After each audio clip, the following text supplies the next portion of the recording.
de escuela dominical que ha habido, pero hablaba la señora de ojalá lo que le enseñemos a estos niños lo puedan recordar más cuando sean mayores. Y hace como un año y medio me invitaron a llevar la alabanza en un campamento para adolescentes. Y prometo que yo nunca había tenido tanto miedo como en esa vez, cuando estuve dirigiendo a estos chavales que me miraban. Así que lo que hice en uno de los descansos fue mandarle un mensaje a una profesora de la escuela dominical que tenía, con la cual sigo en contacto, para darle las gracias por la paciencia y el amor. Yo soy como Jorge, yo también lloro. Así que, bueno, ¿cómo se nota que en cuestión de gustos Cecil es única? Pero yo también lloro, así que llorad conmigo si sentís que es apropiado. El caso es que le di las gracias por la paciencia y el amor y el cariño y el tiempo invertido en nosotros, en unos mocosos que yo a lo mejor no fui el peor niño en la escuela dominical, pero seguro que tampoco fui el mejor. Así que con este pequeño agradecimiento y a luego, si hay algún profesor de escuela dominical, muchas gracias. Luego, por favor, se los pasáis a los que están cuidando de nuestros hijos, que son nuestros hijos, no son sus hijos, son mis hijos. Y bueno, para empezar, normalmente mi padre siempre me dice, cuando vayas tienes que predicar. Entonces eso para mí no es sorpresa, que tengo que prepararme algo y la verdad es que lo hago con mucho gusto y lo hago me gusta compartir. Y en esta ocasión me vi en la inusual ocasión de que tenía 4 temas para poder compartir. Uno hablaba sobre Malaquías, otro hablaba acerca de cuando Jesús va a casa del fariseo y no se lava las manos y Jesús le reprende o le exhorta. Y el tercer tema era cuando Jesús dice, los enfermos necesitan doctor, ellos son los que necesitan, si tú no necesitas. Y este cuarto, que es el que he decidido compartir, que fue algo que compartí hace 6 meses. Y la razón por la cual tiene que ver un poco con, espero que lo podáis entender, de que hay situaciones en el mundo, en la vida, donde, como decía una obra de teatro de los años 60, que se titulaba Para en el mundo me quiero bajar. Y no sé si alguno ha escuchado de esta obra, pero la obra iba de un hombre que cada vez que le pasaba algo malo, el hombre se portaba muy mal, pero cada vez que le pasaba algo malo, el hombre se dirigía al público y decía, para en el mundo me quiero bajar. Y muchas veces creo que en la vida nos pasa, tenemos situaciones que por la razón que sea son muy estresantes y demandan mucho de nosotros y quizás para mí este año ha sido uno de esos años. Y creo que la razón por la cual terminé escogiendo y creo que el Señor me ha dicho que tengo que compartir esto hoy ha sido con otra desilusión, que fue quizás que mi padre no lo operaron el miércoles. Todo el mundo estaba preparado, él sobre todo preparado para que lo operasen el miércoles. Y llegamos al hospital y hacemos las pruebas y al final el anestesista dice, pues ya te llamaremos. Y dice, pero yo vengo a que me operes hoy. Hoy no va a ser, ya te llamaremos. Como digo, hay desilusiones, hay dolores. En febrero, un bebé, el sobrino de unos amigos nuestros muy queridos, había nacido con muchos problemas, pero parecía que los había superado. Y por fin había salido del hospital y había llegado a la guardería.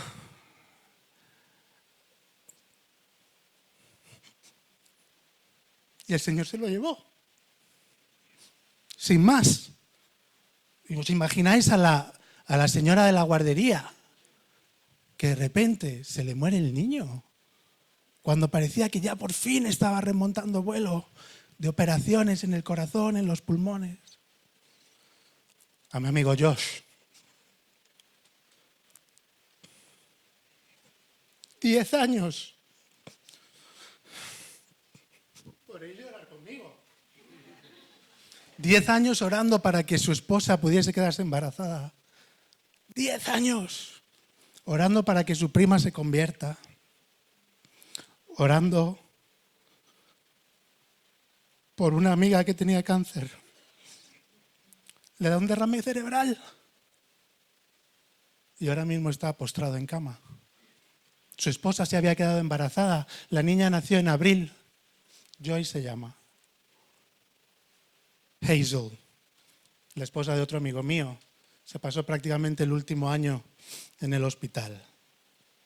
Con diferentes historias. Se había roto el fémur. Y el Señor terminó llevándosela hace un mes. Paren el mundo, que me quiero bajar.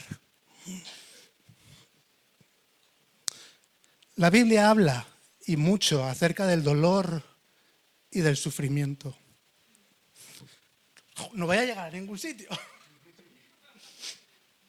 Habla mucho del dolor y del sufrimiento, pero no ignora la realidad del dolor en cualquiera de sus formas, ya sea emocional, ya sea una traición, ya sea físico. El caso es que no lo ignora. Y de los muchos pasajes que hay en la Biblia, he escogido este en el Salmo 13 que dice: ¿hasta cuándo, oh Señor, me olvidarás para siempre? ¿Hasta cuándo esconderás de mí tu rostro? ¿Y hasta cuándo he de tomar consejo en mi alma, teniendo pesar en mi corazón todo el día? ¿Hasta cuándo mi enemigo se enaltecerá sobre mí? Considera y respóndeme, oh Señor Dios mío. Ilumina mis ojos, no sea que duerma el sueño de la muerte. No sea que mi enemigo diga: lo he vencido.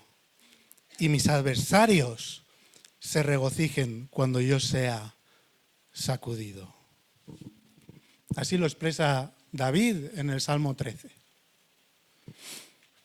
Dios no ignora el sufrimiento, y en Santiago nos dice lo siguiente. Santiago 1, 2, 4 dice: tened por sumo gozo, hermanos míos, el que os halléis en diversas pruebas, sabiendo que la prueba de vuestra fe produce paciencia, y que la paciencia tenga su perfecto resultado, para que seáis perfectos y completos sin que os falte nada. Y luego en el 12 dice: porque bienaventurado es aquel que persevera bajo la prueba, porque una vez que ha sido aprobado, recibirá la corona de la vida que el Señor ha prometido a los que le aman. Como digo, el Señor no ignora tu sufrimiento, no ignora tu dolor, sino que está pendiente y lo mira y lo mueve como una señal de que vas por el buen camino, si tú sigues perseverando. Ahora, la intención de Dios no fue que pasemos todas estas pruebas y todas estas tribulaciones solos, porque Dios nos ha colocado en el cuerpo, que es la iglesia, y no tenemos ni por qué ni ir de independientes, ni es nuestro llamado de ir solos como el llanero solitario, ¿no? Que es algo que se dice muy a menudo. Y en Eclesiastés lo expresa así en un pasaje que se suele leer mucho en las bodas. Dice: más valen dos que uno solo, porque si uno de ellos cae, el otro levantará a su compañero, pero ay del que cae cuando no hay otro que lo levante. Ay del que cae cuando no hay otro que le levante. Hace 1 año y medio estuvimos en Chile, ¿verdad? Y mi abuelo tiene 99 años, no sé si, y se levantó por la noche al baño o lo que sea. El caso es que se cayó. Y mi abuelo se tiró 2 horas en el suelo pidiendo ayuda a mi tía, que está en el otro lado de la casa. La casa de mis abuelos es una casona vieja con muchos pasillos. El caso es que mi tía no se percató de que mi abuelo estaba en el suelo durante 2 horas. Y 2 horas se tiró el pobre hombre en el suelo sin que nadie le ayudase. Esto es lo que está diciendo aquí Eclesiastés. Pero hay del que cae y no hay otro que lo levante. En Hebreos 12 nos dice que tenemos una gran nube de testigos, nosotros, lo que tú me veas, tú eres testigo mío, que nos observa. Dice que estamos en una gran carrera, en una carrera larga, que tenemos que correr con paciencia. También dice que nuestro sufrimiento, también compartimos el sufrimiento de Jesús, que es de quien debemos sacar nuestra motivación y nuestro aliento para poder terminar esa carrera. Y en 1 Corintios 9 dice que no estamos solos, dice corred, en plural, no, corre, no dice corre, corred. Y corred de una manera que obtengáis el premio. Dios, al colocarnos en el cuerpo también nos da responsabilidades para con los otros miembros del cuerpo. No es una cuestión de que solamente yo o solamente tú tienes que hacer cosas, sino que yo me debo a ti como tú te debes a mí. Esta es una de las maneras en las que Dios nos ha dado para animarnos, el poder reunirnos y tener comunión con otros hermanos, con la iglesia. Y es la razón por la que no podemos crecer fuertes y sanos si estamos desconectados del cuerpo. Jorge, tú me vas a permitir que te use en esta siguiente ilustración.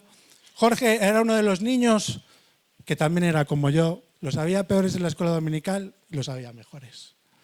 Pero Jorge, en una de las reuniones que teníamos por la noche, jugueteando con las puertas, metió el dedo entre la jamba y la puerta y de ahí tiene su dedo que él llama Shaolin. Entonces Jorge perdió una falange. Entonces a Jorge lo llevaron corriendo al hospital y le intentaron coser el dedo para ver si se volvía a unir y pegar, pero esa falange se cayó. Esa falange se murió porque ya no estaba pegada al cuerpo de Jorge. Nos pasa a nosotros lo mismo. Si nos estamos separados del cuerpo, nuestra tendencia va a ser que vamos a morir, nos vamos a secar, si no tenemos el apoyo y la ayuda y el alimento que recibimos dentro de donde Dios nos ha puesto. Y es por eso que en el Nuevo Testamento usa la expresión los unos a los otros unas 100 veces. Soportaos, amaos, honraos, aguantaos, los unos a los otros. Porque es necesario, para que yo pueda vivir, que todas estas cosas nos las hagamos los unos a los otros. Yo te tengo que aguantar a ti, tú me tienes que aguantar a mí. En Hebreos 10, 19 al 25 se nos dan 3 imperativos. Y son 3 imperativos que salen directamente del sacrificio de Jesús en la cruz. El 22 dice, acerquémonos a Dios con corazón sincero. En el 23 dice, mantengamos firme y sin vacilar la profesión de nuestra esperanza. Y en el 24 dice, consideremos cómo estimularnos unos a otros. Y luego en el 25 es, y no dejéis de reuniros como algunos tienen por costumbre, ¿verdad? Y eso a tenor de lo que acabo de compartir de la falange de Jorge. Pero como decía, en el versículo 19 al 21 tenemos el contexto. Y dice 19, hermanos, entonces, puesto que tenemos confianza para entrar al lugar santísimo por la sangre de Jesús, por un camino nuevo y vivo que Él inauguró para nosotros por medio del velo, es decir, su carne, y puesto que tenemos un gran sacerdote sobre la casa de Dios, podemos expresarlo de esta manera, como si fuese una ecuación. Al ser cierto que Jesús murió en la cruz, y al ser cierto que su sacrificio inauguró un camino nuevo y suficiente para poder venir a Dios, entonces no solamente podemos, sino que debemos Porque esto es cierto, versículo 22, tenemos el derecho de acercarnos a Dios de una forma permanente, gratuita e inmediata. Que esto entra en conflicto con lo que la ley decía. El templo era una cosa de 400 metros. Al final se encontraba el lugar santísimo donde solamente el sumo sacerdote podía entrar una vez al año. Y dice la tradición, aunque no está en la Biblia y tampoco está en la Biblia judía en el Talmud, que cuando entraba el sumo sacerdote le ataban una cuerda al pie para que si acaso dejasen de sonar las campanillas que llevaba bordadas en su túnica, lo pudiesen sacar, porque significaba que el sumo sacerdote había muerto, porque no había cumplido con todos los preceptos que Dios demandaba para que ese sumo sacerdote entrase esa vez, una vez al año. Pero aquí lo que nos está diciendo, pero eso era para el sumo sacerdote. Los judíos sí podían entrar al recinto del templo, pero yo como gentil, nosotros gentiles, no teníamos derecho a entrar dentro del recinto del templo. Pero aquí Jesús me dice que podemos tener confianza para entrar al lugar santísimo por su sangre. Por su sangre Jesús ha hecho un nuevo camino y vivo que Él empezó por su carne. Y Él como gran sacerdote nos permite entrar y tener acceso a Dios. Pero no es solamente una invitación de si quieres. Dice, acércate, acerquémonos con corazón sincero. Tampoco tenemos que ir tan lejos acerca de los preceptos que tenía que cumplir el sumo sacerdote, con todos los rituales de limpieza. Nosotros también intentamos acceder a Dios a través de nuestros propios rituales y de nuestra propia religiosidad. Hoy he ido a la iglesia, entonces el Señor va a estar contento conmigo. Y hoy he dado el diezmo, entonces el Señor también va a estar contento conmigo. Y hoy le he ayudado al pastor a subir con su silla de ruedas, entonces el Señor también está contento conmigo 2 veces. No, es por la sangre de Jesús que yo puedo acercarme. Y no solamente puedo, sino que debo acercarme al trono de justicia. No podemos sobornar a Dios. No podemos sobornar a Dios. En el versículo 11 del mismo capítulo dice que los sacerdotes están constantemente ofreciendo sacrificios, pero estos sacrificios no pueden limpiar, no pueden quitar los pecados. De la misma manera nosotros no podemos limpiar nuestros propios pecados. El Salmo 51 lo expresa de esta manera. Los sacrificios de Dios son el espíritu contrito. Al corazón contrito y humillado, oh Dios, no despreciarás. Que se puede leer de esta manera. Los sacrificios de Dios son el espíritu quebrantado. Al corazón que se ha arrepentido genuinamente y está dolido por el pecado. Ese es el corazón contrito. Y que reconoce su dependencia absoluta de Dios y su incapacidad para salvarse a sí mismo. Eso es un corazón humillado. Ese corazón no lo despreciarás tú, oh Dios, dice el Salmo 51. Por lo tanto, nos acercamos a Dios con un corazón sinceros, seguros en nuestra fe en lo que Jesús ha hecho, donde Jesús mismo nos ha dado el acceso libre e ilimitado a su presencia con su muerte en la cruz por nosotros. Versículo 23. Mantengamos firmes la profesión de nuestra esperanza sin vacilar. Yo me crié en Madrid y muchos conoceréis Cortilandia, ¿verdad? Sí. Para los que no conocéis Cortilandia, Cortilandia es un evento, es algo que pone el Corte Inglés para celebrar la Navidad. Y el muñeco canta, Cortilandia, Cortilandia, vamos. Entonces, y es muy bonito, y tenéis todos los muñecos y están. Entonces ese era el evento de la Navidad. Tú vas, tus padres te llevan a ver Cortilandia, porque en el colegio te preguntan, ¿y has ido a ver Cortilandia? Y yo todavía no, ojo, tío, ¿cuánto tardas? Bueno, mis padres nos llevaban a Madrid para ver Cortilandia, pero lo primero que decían era, no sueltes la mano. ¿Por qué? Porque hay miles de personas, todos viendo Cortilandia. Y yo una vez solté la mano y me perdí. Esa es otra historia. El caso es que no sueltes la mano. No era necesariamente que mis padres me decían a mí, tú agárrate fuerte de mí y ya está. Era que ellos también me agarraban fuerte para que yo no me soltase. Y es así como podemos leer mantengamos firmes, que leemos el 23. Quizás se puede traducir casi mejor como aférrate, no te sueltes, agárrate como un mono chico a la confesión de nuestra esperanza. Aférrate a lo que has dicho creer de Jesús, lo que has visto y lo que sabes que Dios ha hecho por ti. Lo que ha hecho en tu vida, lo que eres y lo que eras, que tú puedes recordar.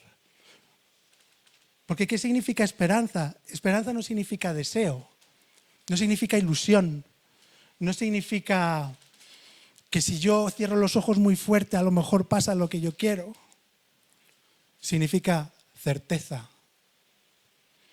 Y en esta certeza tú solamente tienes que recordar lo que Dios ha hecho por ti. Tú sabes dónde estabas antes de que Jesús te encontrase y dónde estás después de que Jesús te encontrase. No es una cuestión de sentimiento, no es una cuestión de sentir cosas y elevarte, no.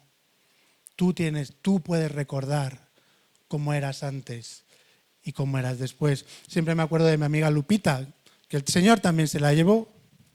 Y ella decía, ella era una católica muy fervorosa, pero ella contaba que ella siempre tenía miedo por su esposo, que había tenido un derrame y necesitaba cuidado las 24 horas, por su hijo, que era hijo único, entonces ¿qué va a pasar si le pasa algo a ella? Porque el papá no le puede cuidar. El caso es que Lupita había superado dos cánceres y le llegó un tercero y decía que era muy agresivo. Pero ella decía, yo no sé si el Señor me va a sanar. Ojalá que sí, pero yo no sé. Pero sé que tengo paz. Tengo paz. Y no puedo explicar por qué tengo paz. Eso que Lupita decía no puedo explicar, es la prueba que se nos pide a nosotros aquí. Yo sé dónde tú estabas. Yo no sé dónde tú estabas. Yo sé dónde yo estaba. Tú también. Y es lo que nos está diciendo. Nos está diciendo, aférrate a la profesión de nuestra esperanza sin vacilar. Porque hay muchas voces que constantemente están diciendo, lo has soñado, es mentira. En la iglesia te quiere solo sacar los cuartos. Eso es solamente una moda pasajera. Tú sabes de dónde te sacó Dios. Yo no. Solo tú y Dios sabéis de dónde os sacó. Podemos aferrarnos a esta confesión como si fuese literalmente lo último que hagamos. ¿Por qué? Porque todo lo que está fuera de Jesús es edificar en arena. Y porque Jesús es fiel para cumplir con lo que Él prometió.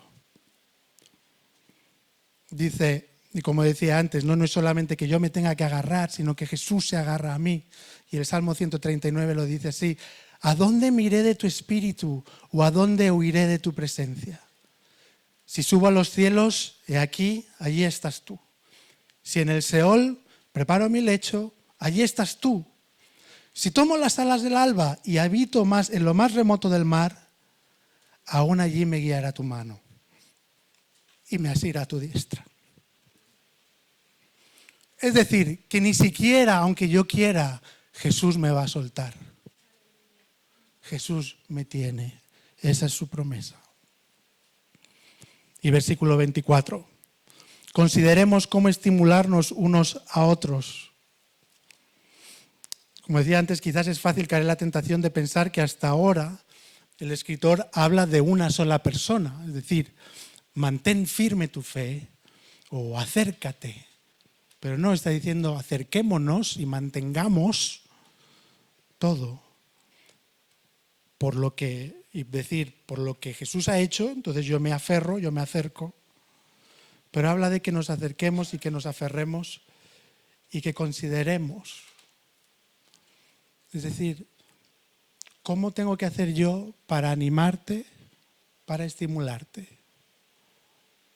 Y esto básicamente significa que yo no soy el primero, que me tengo que poner de forma sacrificial, te tengo que poner a ti antes que a mí, para poder terminar todos juntos la carrera de la fe. Porque la idea es llegar, no es llegar lo más rápido posible, sino llegar y terminar la carrera de la manera en la que podamos recibir el premio. Como decía la película, estamos todos juntos en esto, ¿no? High School Musical decía eso. Estamos todos juntos en esto. Y es cierto. Tú me haces falta a mí, yo te hago falta a ti. Y así, con todos. Es como si pensamos que ¿quién marcó el gol en el Mundial? Ahora, el que ha ganado el Mundial. No me acuerdo cómo se llama. Ferran. Él solo no ganó el Mundial. Lo ganaron otros 25 compañeros. También son campeones. Pero el masajista también es campeón. Y el utillero también es campeón. Y el que lleva el agua también es campeón. Porque están todos juntos de la misma manera. Tenemos que estar así. Los habrá que ocupen espacios más altos. Pero los habrá que no necesitan, pero todos vamos juntos en la carrera. Tenemos que ayudarnos los unos a los otros a perseverar y aguantar cuando la vida se hace cuesta arriba y duele. Cuando hay que tener paciencia con el hermano porque siempre viene constantemente con la misma historia. Tengo que tener paciencia con él o con ella. Tengo que aprender a saber quizás que la mejor forma de apoyar es estar sentado al lado del hermano que necesita la compañía, pero no necesita que le prediquen.